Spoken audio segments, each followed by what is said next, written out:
भूत प्रेत नहीं होता। लेकिन गरुड़ पुराण की कथा सुनी होगी। प्रेत क्या है? प्रेत एक अवस्था है, जैसे जब मनुष्य शरीर छोड़ता है परेशान नहीं करता है, प्रेत एक योनि है। पितृ हमारे लिए क्यों जरूरी है? आपके बीच में नहीं है लेकिन वहां सुन रहे हैं। उनके उद्धार हेतु एक बात आप सुन लीजिए, बहुत कम लोग बताएंगे प्रेत क्या है। कोई कहते भूत होता नहीं है, प्रेत नहीं होता, ये नहीं होता, वो नहीं होता। प्रेत किसे कहते हैं? हम भी मानते हैं भूत प्रेत नहीं होता, लेकिन सभी लोगों ने यहां गरुड़ पुराण की कथा सुनी होगी। गरुड़ पुराण में प्रेत का वर्णन है। तो प्रेत कैसे नहीं होता है? प्रेत एक अवस्था है, जैसे आप यहां से बद्रीनाथ गए तो आपको यात्री कहा जाएगा। जब तक बद्रीनाथ जाकर के और आप बेरीगंज नहीं आ जाते हैं तब तक आपको यात्री कहा जाएगा। उसी प्रकार से जब मनुष्य शरीर छोड़ता है और जब तक उसका पुनर्जन्म नहीं हो जाता है, इस बीच की अवस्था को प्रेत कहते हैं। प्रेत कोई और अवस्था नहीं है। प्रेत कभी किसी को परेशान नहीं करता है। प्रेत एक योनि है। सभी को प्रेत, जिसके पुत्र भगवान राम हुए हों, ऐसे दशरथ को भी प्रेत योनि में जाना पड़ा।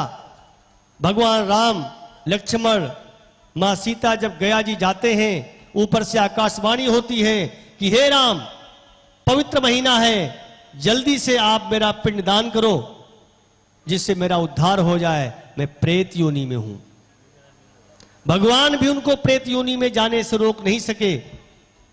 आकाशवाणी सुनते हैं, लक्ष्मण को भेजते हैं कि कुछ पिंडदान का सामान ले आइए। लक्ष्मण जी पिंडदान की सामान लेने जाते हैं। इतने में जब आकाशवाणी होती है कि समय निकल रहा है, आप जल्दी करो। कहा पिताजी कुछ नहीं है। कहा बालू तो है, आप बालू का पिंडदान दीजिए। भगवान राम ने वहीं पर बालू का पिंड बनाते हैं और अपने पितृ को अर्पित करते हैं। उसी फल्गु नदी के रेत से एक हाथ निकलता है और उस हाथ पे वो पिंड रख दिया जाता है और महाराज दशरथ की मुक्ति हो जाती है। तो हम तो अपने पितरों के निमित्त, ज्योतिषी कहते हैं पितृ दोष है, और कोई दोष नहीं, यही पितृ दोष है। पितृ अपना हक मांगते हैं कि हमको मुक्त करो, तुम मेरे पुत्र हो, तुमको इतना प्यार किया, दुलार किया, पैदा किया, खिलाया, पिलाया, पाला, पोसा, बड़ा किया, और आप का दायित्व है हमारा उद्धार करो। उस प्रकार से हम पितरों की मुक्ति के लिए ये इतना बड़ा पितृ यज्ञ आरंभ हुआ। शुरू में सभी लोगों को समझ में नहीं आया होगा,